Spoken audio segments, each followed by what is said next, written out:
200 তীরন্দাজ 10 জনকে ধাওয়া করছে। তো কি দরকার আছে বলেন তো এদেরকে ধাওয়া করার? এদের পিছিয়ে যাইতে যাইতে যাইতে যাইতে চিন্তা করতেছে এরাই তারা কিনা, মানে টেনশন আবার এরাই কিনা নাকি অন্য কেউ গেল। হাত্তা ওয়াজাদু মা'কালাহুম তামারান তাযাওয়াদুহু মিনাল মাদিনা। যাইতে যাইতে এক জায়গায় গিয়ে দেখে খেজুর। ওই জামানার বেঈমানদের মাথা ছিল খুব শার্প, তাদের মেধা ছিল খুব বেশি, কারণ তারা মোবাইল চালাইতো না। কি চালাইতো না?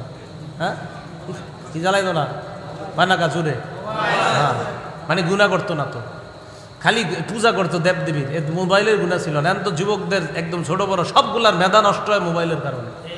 এ কারণে মোবাইল সত্যি কথা, মোবাইলের গুনার কারণে ছেলে মেয়ে সবগুলার মেধা নষ্ট হয়ে যায়। ওই জামানার কাফেররা উটের পায়খানার মধ্যে খেজুরের বিচি দেখলে বলে দিতে পারতো এটা কি মদিনার খেজুর না মক্কার খেজুর নাকি ইয়ামান দেশের খেজুর।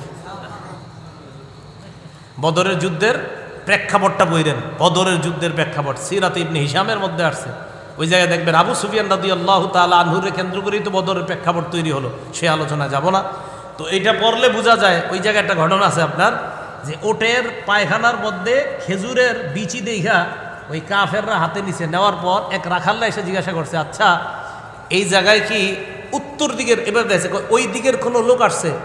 তো রাখাল এমন করে, রাখালরে আবার দুইজন সাহাবা বলছে, এই রাখাল তোমারে যদি কেউ কিছু জিজ্ঞাসা করে তুমি কিছু বলবা না। তো রাখালরে জিজ্ঞাসা করার পর রাখাল কিছু কয় না, কয় রাখাল কিছু কইব না, বুঝছি।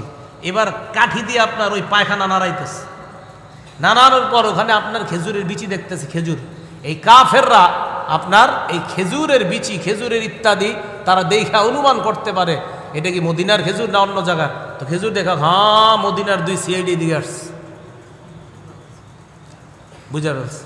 হ্যাঁ, সফিউর রহমান মুবারকপুরি রহমতুল্লাহ আলাই উনিও আনছে, রাহিকুল মাখতুমের মধ্যে আনছে, সিরাত ইবনে হিশামের মধ্যে আনছে, আল্লামা ইবনে হিশাম।